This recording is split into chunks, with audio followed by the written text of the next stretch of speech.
Welcome back, Joe's Jeff. I'm going to do this one on the couch. Dealing with gout in my left ankle, extremely painful.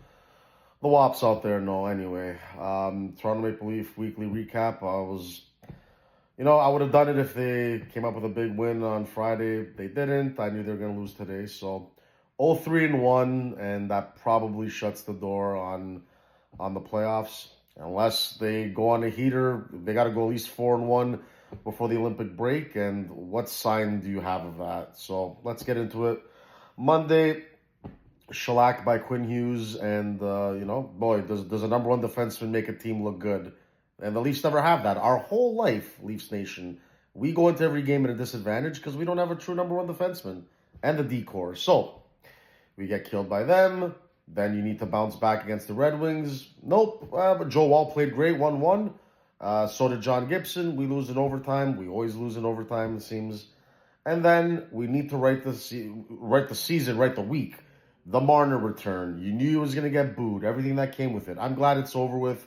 It's just another sad chapter in Leafs Nation.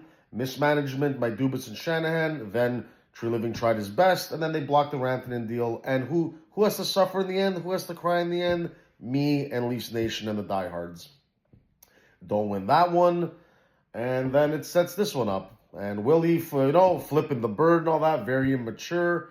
And you knew you were going to get killed by just a superior team with another number one defenseman, Cale Makar. So 0-3-1, that's probably it. They're not going to make the playoffs.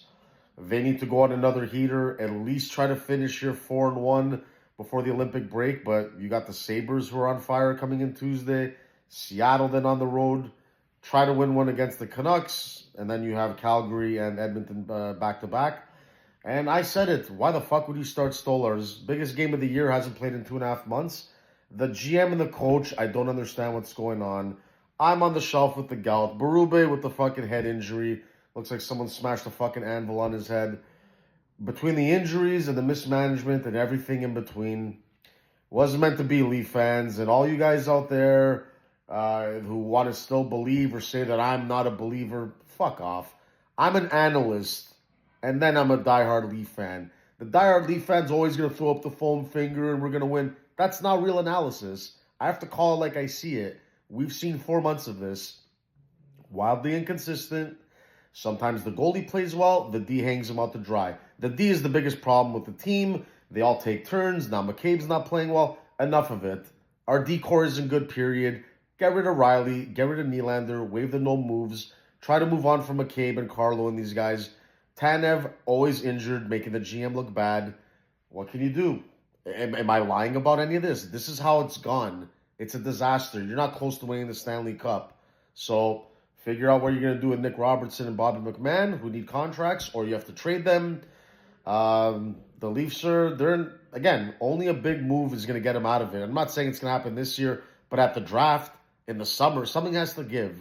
Go to Willie and Riley. It's over. The Marner move had to get the ball rolling. He's not the only one that deserves to not be here. He's not the only one that hasn't gotten the job done. But even the main forward guys, they got fucked over because your GM never had a number one defenseman, never built a good blue line.